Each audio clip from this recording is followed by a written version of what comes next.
ya. Hari ini kita akan belajar bersama-sama untuk mata pelajaran tematik kelas 2.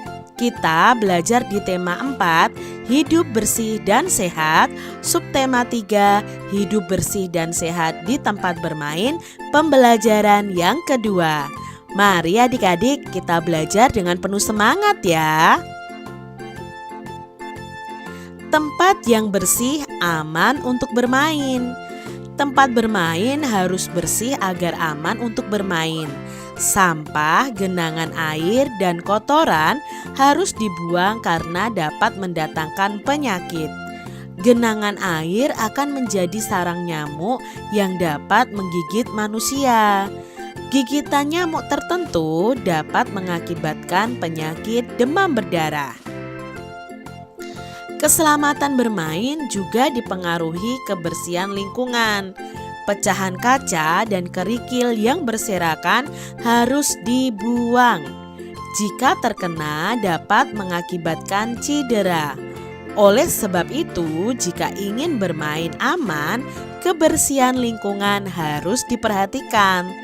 Tempat yang bersih membuat bermain menjadi aman dan nyaman. Adik-adik, kalau kalian bermain, kalian harus memperhatikan sekeliling tempat mainan kalian. Apabila tempat kalian bermain itu kotor, kalian harus membersihkannya terlebih dahulu. Karena sangat penting nih adik-adik, keselamatan saat bermain. Jangan sampai ada pecahan kaca atau kerikil yang berserakan di tempat kita bermain. Itu semua harus segera dibuang. Karena bisa saja mengakibatkan cedera.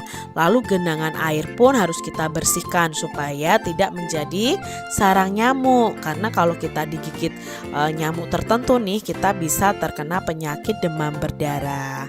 Nah, oleh sebab itu saat bermain kita harus membersihkannya supaya kita sendiri merasa aman dan nyaman saat bermain bersama teman-teman. Adik-adik, perhatikan gambar di bawah ini. Ini adalah gambar lapangan tempat bermain ya adik-adik ya. Bagaimana menurut kalian lapangan ini? Mungkin lapangan ini ada di sekolah kalian atau lapangan ini ada di sekitar rumah kalian. Apa sih ciri-ciri tempat bermain yang bersih dan sehat itu? Nah, ciri tempat bermain yang bersih adalah tidak ada sampah berserakan. Lalu tidak ada genangan air adik-adik. Peralatan bermainnya tertata dengan rapi. Terdapat tempat sampah misalnya. Itu adalah ciri-ciri tempat bermain yang bersih dan sehat, baik tempat bermain di sekolahmu atau tempat bermain di lingkungan rumahmu. Mungkin juga tidak ada pecahan kaca, tidak ada kerikil yang mengganggu yang bisa menyebabkan cedera. Itu juga termasuk dalam ciri tempat bermain yang bersih. Nah adik-adik, bermain sepak bola itu ada caranya. Sebelum bermain harus melakukan pemanasan. Salah satu bentuk pemanasan adalah dengan melenturkan tubuh.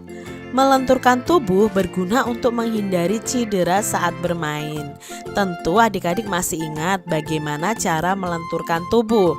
Gerakan melenturkan tubuh dapat dilakukan dalam bentuk permainan. Misalnya saja mengoper bola dari depan ke belakang. Nah, ini adalah permainan mengoper bola dari depan ke belakang. Jadi, bola besarnya ya diberikan kepada teman kita yang di belakangnya dengan cara meliukkan badan kita ke belakang. Lalu teman kita akan menerima. Nah, lalu teman kita juga akan mengoper bolanya ke belakang lagi adik-adik. Bagaimana cara melakukannya? Nah, bagilah temanmu menjadi beberapa kelompok. Semua anggota kelompok baris berbanjar. Berdiri tegak dengan kaki terbuka selebar bahu. Anggota terdepan akan memegang bola dengan kedua tangan. Operkan bola lewat atas kepala dari depan sampai ke belakang. Kalian bisa melakukan perlombaan dengan kelompok lain. Kelompok yang paling cepat mengoper bola sampai ke belakang adalah pemenangnya. Nah, ini ya permainan mengoper bola dengan cara melenturkan tubuh kita. Kalian bisa praktekkan ya bersama dengan teman-teman kalian.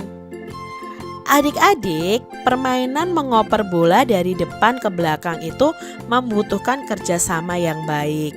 Sikap kerjasama yang baik pantas untuk ditiru.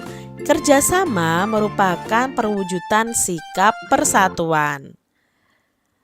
Perhatikan gambar berikut dengan teliti. Tahukah kamu olahraga lain yang membutuhkan kerjasama? Nah, di sini gambar pertama itu para siswanya ya yang melakukan kegiatan mengoper bola ini bekerja sama dengan baik. Tapi lihat adik-adik yang gambar kedua, ya ini sampai jatuh berarti mereka tidak bekerja sama dengan baik adik-adik. Lalu olahraga apa ya yang membutuhkan kerjasama juga? Nah, di sini contoh olahraga yang membutuhkan kerjasama bisa sepak bola, bisa mengoper bola tadi ya adik-adik ya. Basket itu memerlukan kerjasama.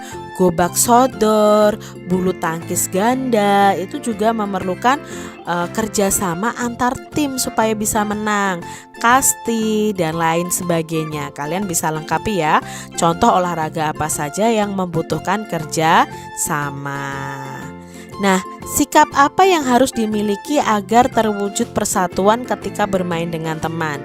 Nah, adik-adik saat kalian bermain dengan teman, ada sikap-sikap yang harus kita miliki. Contohnya di sini saling pengertian. Nah, saat bermain dengan teman itu harus saling pengertian, saling menghormati walaupun ada perbedaan. Tidak mengejek teman kita. Mungkin kita menang saat bermain, teman kita kalah. Nah, itu kita tidak boleh mengejek, tidak boleh merasa ingin menang sendiri, tidak curang saat bermain. Nah, harus sportif. Harus sportif itu hampir sama ya pengertiannya dengan tidak curang adik-adik. Itu sikap yang harus dimiliki agar terwujud persatuan dalam bermain.